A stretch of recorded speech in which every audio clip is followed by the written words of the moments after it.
Nancy Pelosi refers to Congress as a sacred place. What is sacred? That's the place where you determine life and death matters, where you determine who lives and who dies. And that's exactly what people like Nancy Pelosi have done their entire lives. They want to sacrifice babies as a show of what? Service and devotion to the cause of undifferentiated egalitarianism. Everybody working at a soulless corporation, everybody cleaning hundreds of toilets in another corporation rather than cleaning their own home toilet. That's liberation. That's what it means to be a true emancipated individual. Completely enthralled to every desire you want, materialistic, consumeristic desire you want, which has to be what? Paid for with debt, paid for with climbing the ladder of power in some random corporation or bureaucracy. That is a transcendent because it binds people together. They exclude people, and they're willing to even exclude their own children in the womb, and many of them want to do it outside of the womb because, by the way, it's a fact that a child is more dependent on the outside when they're born than when they're on the inside. So why, by what standard do they determine, really, that they can say it is noble and just and right to allow a woman to kill a baby in the womb up till 9 months or the day they're born, and then once they pass through, they're more dependent than ever because they're completely needy and helpless. They can't move. They need your help more so than when they're in the womb.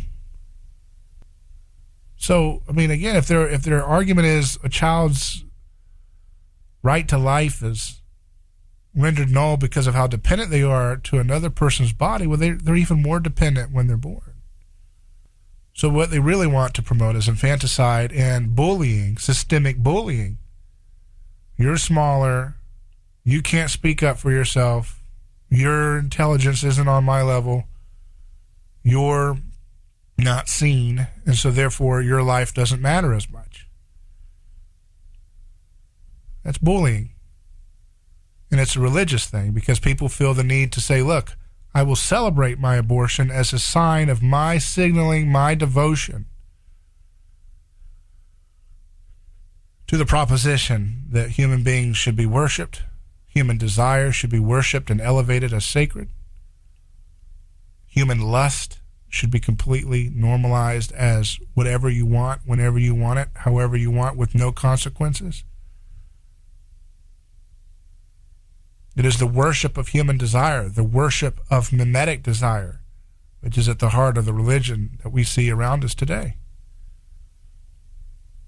So this idea that, oh my goodness, a Christian's allowed to pray on a football field, that's a defeated religion. The arrogant, globalist, and nihilist running culture in America today would have us to believe, what?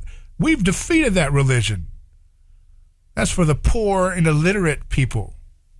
That's not for the sophisticated elites. I don't want to see anybody praying around me. You get that out of sight and out of sound. I don't want to see it. I don't want to hear it.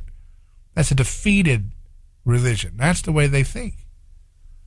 Of course, their religion is just a cheap ripoff of Christianity and will be completely destroyed by Christianity because Jesus uses nonviolence and social aikido to dismantle and destroy haughty, arrogant, sacrificial religions. He's been doing that since he showed up in history. He'll do it to this victimist fraud ripoff of his religion as well.